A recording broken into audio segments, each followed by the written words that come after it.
E aí, pessoal, tudo bem? Bom, vamos falar de como o Paris Saint-Germain chegou à semifinal da Champions League pela primeira vez. E não foi agora, não foi na vitória sobre a Atalanta, vitória por 2-1 com 2 gols nos acréscimos. Eu não vi o jogo, porque eu estava num compromisso pessoal bem no horário do jogo, e não dava pra... é impossível mudar. Então não vi o jogo ainda, vou tentar ver o jogo depois, mas ainda não vi o jogo. Então, não vou falar do que eu não vi. Vou falar de quando o Paris Saint-Germain classificou para a semifinal da Champions pela primeira vez, que não foi agora, foi em 1995, e um período em que o Paris Saint-Germain teve muito investimento, não tanto quanto agora, e pode-se dizer que ele virou uma força continental, uma força europeia. Não uma potência, tá? Não uma potência, uma força europeia. Não só tem uma final de Champions, como 2 finais de competições continentais em 3 anos seguidos.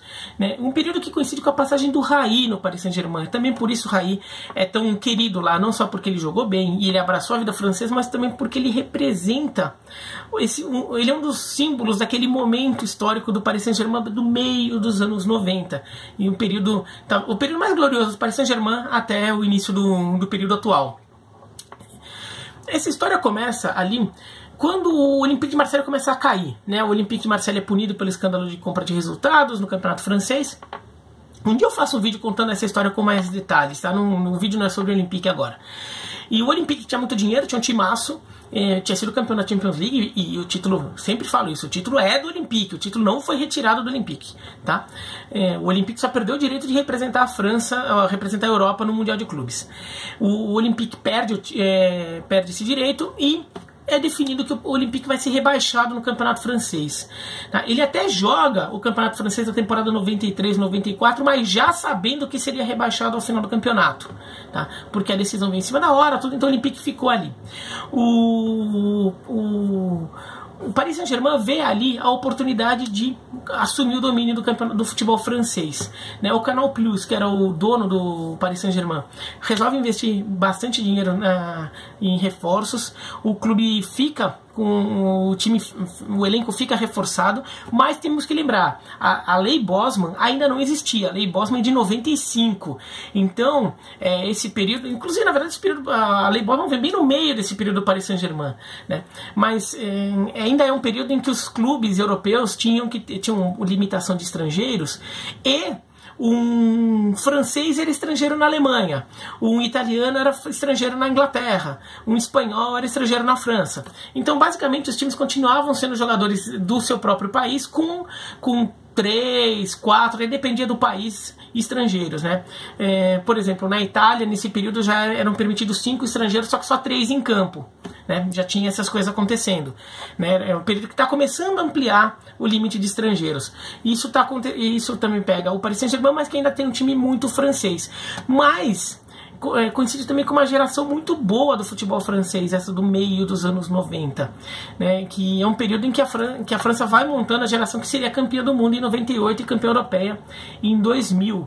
Né? Então, aí tanto que a gente vê vários clubes franceses indo longe em competições europeias. O Nantes chega em semifinal de Champions League, o Olympique de Marseille ganha uma Champions League e chega numa outra final, aquela que ele perde de Estrela Vermelha nos pênaltis.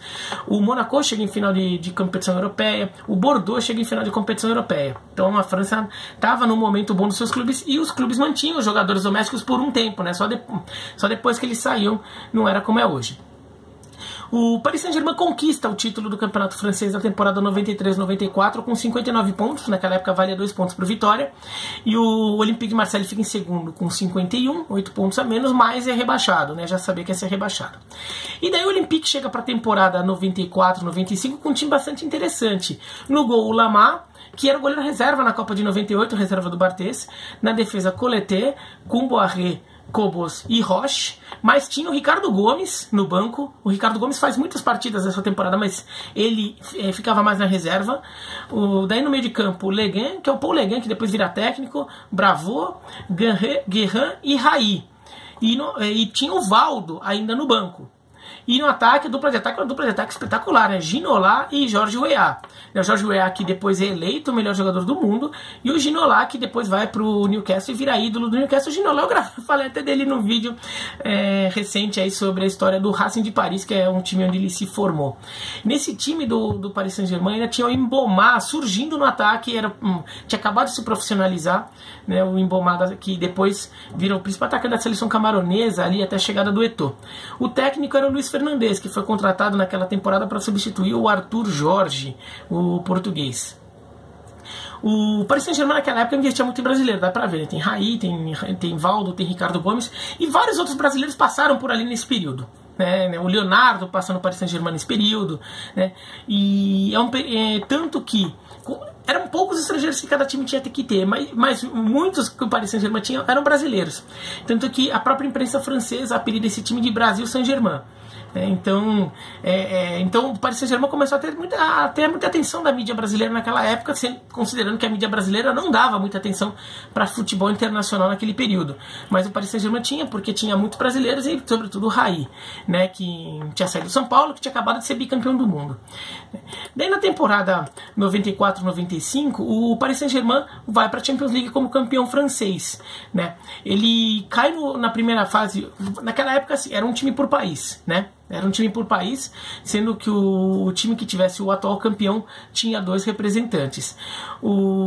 Então era uma Champions League uma cara um pouco diferente, né? Na primeira fase eram 16 times só. Então eram 4 grupos de 4. O Paris Saint-Germain fica no grupo B, com o Spartak Moscou, com o Dinamo de Kiev e com o Bayern de Munique. E como sinal da prova do Paris Saint-Germain, classificar nesse grupo era até esperado. O Paris Saint-Germain é um dos favoritos desse grupo, porque era tido como um time mais forte que o Spartak e que o Dinamo de Kiev. Mas lembrando que naquela época o Spartak era a base da seleção russa e o Dinamo de Kiev era a base da seleção ucraniana, porque os jogadores não ficavam saindo por aí, né? Tinham poucos jogadores que iam para outros países. Mas como prova da força do Paris Saint-Germain é que não só o Paris Saint-Germain ficou à frente do Bayern de Munique, como o Paris Saint-Germain ganhou todos os jogos do grupo. Ele ganhou as 2 partidas do Bayern de Munique. Ganha por 2-0 em Paris e por 1-0 em Munique. O Bayern de Munique, com essas 2 derrotas, até fica numa situação meio complicada, que ele tem que, na última rodada, vencer o Dinamo de Kiev fora de casa para conseguir a classificação, né? Dependendo do resultado, até um empate poderia dar problema ali numa briga que estava junto com o Spartak e com o Dinamo ali cabeça a cabeça. Daí nas quartas de final, o Paris Saint-Germain cai no grupo cai com o Barcelona, né? O Barcelona tinha sido o segundo colocado no seu grupo, uma surpresa, até tinha ficado atrás do Gotemburgo da Suécia, que tinha sido uma feliz surpresa, eliminando o Manchester United. No grupo ficou em primeiro o Gotemburgo da Suécia, em segundo o Barcelona e em terceiro o Manchester United, né? Um cenário de como era um pouco diferente as forças. Mas o Barcelona tinha sido campeão europeu, era o vice-campeão europeu da temporada anterior, né? Quando perde para o Milan na final. Então ainda tem aquele time com Kame, Sochkov, era um time muito forte do Barcelona. O Paris Saint-Germain empata por 1-1 em Barcelona e vence por 2-1 em Paris e chega à semifinal da Champions League pela primeira vez. Daí na semifinal pega o Milan, e daí o Milan era um timaço, né? E daí o Paris Saint-Germain acaba caindo com 2 derrotas, né? Perde por 1-0 em Paris e perde por 2-0 em Milão. O grande time daquela temporada, no final das contas, foi o Ajax, né? Era o Ajax que tinha aquela geração que foi o ano que aquela geração começou a desabrochar com Kluivert, o Rijkaard chega naquele time também, mas Kluivert, Seedorf, Davids, Heisiger, Van der Sar, todo aquele time do Ajax lá. O Ajax que foi o grande time, tanto é que na primeira fase o Ajax fica em primeiro lugar no grupo do Milan, inclusive vencendo os 2 jogos contra o Milan, e daí o Ajax nas quartas de final pega o Hajduk Split da Croácia, ele passa, e na semifinal ganha do Bayern de Munique. O Bayern de Munique, que tomou as 2 do Paris Saint-Germain, chega na semifinal, mas perde do Ajax, 0-0 em Munique, 5-2 para o Ajax. em Amsterdã. E o Ajax na final vence o Milan por 1-0. Então o Ajax acaba sendo aquele grande time, foi campeão invicto dessa Champions League, foi vice-campeão da Champions League da temporada seguinte, né, perdendo um jogo só na semifinal, no jogo de ida da semifinal contra o Panathinaikos da Grécia, mas depois até vence o jogo de volta e cai contra a Juventus nos pênaltis. Então esse foi um grande time do Paris Saint-Germain que chegou à semifinal de Champions League. Tudo bem, era uma Champions League com um time só por país, então a chave era um pouco mais fácil, mas esse Paris Saint-Germain ganhou os 2 jogos que fez contra o Bayern de Munique e ainda ganhou, uma empatou outra, né, eliminou o Barcelona nas quartas de final. Então fez uma campanha que merece respeito. Na temporada seguinte, nessa temporada 94-95, o Paris Saint-Germain não é campeão francês, né? O campeão francês é o Nantes, que tinha uma geração jovem muito promissora, que no final das contas nem explodiu tanto assim, né? Mas o Nantes que na temporada seguinte também chega na semifinal da Champions League, né? Com essa base ali de jovens, com o Renaud Pedros, com o Patrice Locot, né? O time do Nantes, que sempre teve essa tradição antes de revelar muito jogador, né? Na temporada 95-96, a temporada seguinte, o Paris Saint-Germain vai jogar a Recopa Europeia. A Recopa Europeia era a Copa dos Campeões de Copas. É um torneio que não existe mais, mas assim, como a Champions League só tinha um time por país, né? O campeão da Liga Nacional, a Recopa tinha o campeão da Copa Nacional, né? Então o campeão da FA Cup, o campeão da Copa da Itália, da Copa da França, da Copa da Alemanha, da Copa do Rei, da Taça de Portugal. Esses times jogavam a Recopa ou a Copa das Copas, como era chamada em Portugal, e era um torneio bem importante, tá? Ele era menos importante que a Champions League, claro, mas ele era mais importante que a Copa da UEFA, que seria a Liga Europa de hoje. Era um torneio bastante importante, com bastante prestígio. E o Paris Saint-Germain joga e conquista o título, né? Conquista o título vencendo o Rapid Viena da Áustria na final por 1-0. Daí você não fala, mas o Rapid Viena, quem tinha naquele time do Rapid Viena?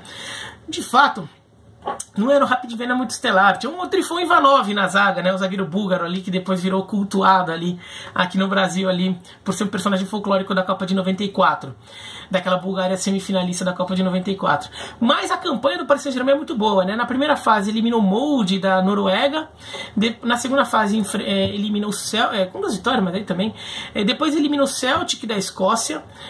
Não era tão fácil assim ganhar do Celtic na época, tá? Mas o Paris Saint-Germain eliminou o Celtic ganhando os 2 jogos. Depois, eliminou o Parma da Itália nas quartas de final. O Parma era um time fortíssimo, um time que conquistou o título continental, tudo. O Paris Saint-Germain perde em Parma por 1-0 e ganha por 3-1 em Paris. Na semifinal pega o Deportivo de La Coruña, naquele time do Bebeto, tudo, aquela época do Deportivo de La Coruña, do Mauro Silva. O Paris Saint-Germain ganha as 2 do Deportivo por 1-0 e daí na final ganha do Rapid Viena. Então, se a final não foi a mais glamurosa do mundo, a campanha teve pelo menos 2 confrontos muito fortes contra Parma e Deportivo La Coruña, considerando que o campeonato italiano era o campeonato mais forte do mundo na época e o campeonato espanhol era o segundo mais forte do mundo na época, né? Então o Paris Saint-Germain indo muito bem. O Raí foi um dos artilheiros do time na temporada, né? Ele foi vice-artilheiro do time atrás do Deli Valdés, o panamenho Deli Valdés, foi o grande nome do futebol panamenho. Ele e o irmão dele, né? Os 2 irmãos Deli Valdés foram os grandes nomes do futebol do Panamá por um bom período. E daí na temporada seguinte, na temporada 96-97, o Paris Saint-Germain de novo joga a Recopa Europeia e de novo chega na final, né? Ele passa pelo Vaduz de Liechtenstein, tudo bem, depois passa pelo Galatasaray da Turquia, nas quartas de final pelo AEK da Grécia, e daí na semifinal, até confrontos ok, né? Mas aí na semifinal passa pelo Liverpool, né? Faz 3-0 em Paris, toma de 2-0 em Liverpool, mas chega à final, e daí na final pega o Barcelona, perde por 1-0 o gol do Ronaldo Fenômeno. Foi aquela temporada do Barcelona com o Ronaldo Fenômeno. Então é um Barcelona forte, né? Naquele jogo o Barcelona jogou com Vitor Bahia no gol, goleiro português, aí Ferreira, Belardo, Fernando Couto e Sergi. Daí no meio de campo Popesco e Guardiola, Figo, De La Penha e Luiz Henrique, e o Ronaldo no ataque. O Luiz Henrique é o Luiz Henrique que virou técnico agora, né? O Guardiola bom, acho que vocês sabem que o Guardiola virou técnico, né? Mas tinha no Barcelona muito bom. O De La Penha, por exemplo, era um jogador que era tido como grande jogador, um possível grande jogador para o futebol espanhol. Ele acabou não explodindo completamente, mas era um jogador muito talentoso. quando surgiu, chamava muita atenção. O Figo foi eleito o melhor jogador do mundo naquela época, então também um grande jogador. O Popesco era o grande líder do time, era até o capitão dessa equipe, né? E os dois laterais, Ferrer e Sergi, por exemplo, eram da seleção espanhola e estavam naquele Barcelona que foi campeão da Champions League e vice-campeão mundial contra o São Paulo. O Paris Saint-Germain jogou com Lamar no gol, Fournier, Ingoti, Leguin e Domi, daí Leroy, Guerrin, Coe e Raí, e no ataque Patrice Locot, aquele que eu mencionei do Nantes, e Leonardo. Então o Paris Saint-Germain ainda com um time muito francês, mas acabou perdendo só por 1-0 para o Barcelona num gol de pênalti, então foi um jogo bem duro aí para o Barcelona. Depois, com a Lei Bosman, o Canal Plus começa a ter problemas também, a gestão do Paris Saint-Germain começa a apresentar problemas, o Paris Saint-Germain começa a não conseguir fechar as contas, o Canal Plus começa a entrar em crise e os investimentos do Paris Saint-Germain caem bastante nas temporadas seguintes, e o Paris Saint-Germain continua sendo uma força do futebol francês, né? No doméstico ele continua sendo uma força, acabou não conquistando muitos títulos, né, nesse período, depois desse período aí, né, e foi depois, nesse período a gente começa a ver uma época que o campeonato francês começou a ter um time diferente campeão por ano, era muito maluco, teve o Paris Saint-Germain, depois o Nantes, depois o Auxerre, depois o Metz, depois um monte de time foi campeão francês, até que o Lyon emenda e daí conquista 7 títulos seguidos, foi o início de domínio do Lyon, e o Paris Saint-Germain ali, ele continua sendo um time forte, né, mas já sem aquele nível de investimento para brigar num cenário continental com a força que brigava nesse momento aí no meio dos anos 90. Mas então é isso, um pouquinho a história desse meio dos anos 90 do Paris Saint-Germain, que provavelmente é o melhor Paris Saint-Germain da história até esse período atual. E é um Paris Saint-Germain que foi uma força continental, né? Ele disputou 2 finais seguidas, ganhou uma, e ainda teve uma semifinal de Champions League no ano anterior. Então ele fazia grandes campanhas europeias, batia de frente com times como Barcelona, como o Bayern de Munique, como o Milan, e acabou não levando o título da Champions League e tudo mais. Foi um time que até hoje é muito lembrado lá na França, sobretudo pela torcida do Paris Saint-Germain. Tá? Mas é isso então. Dá um joinha se gostou, dá um joinha se não gostou, dá um joinha para baixo, né, se não gostou. Se inscreve no canal, clica no sininho para receber notificação. Escreve aqui embaixo o que vocês acham, tá bom?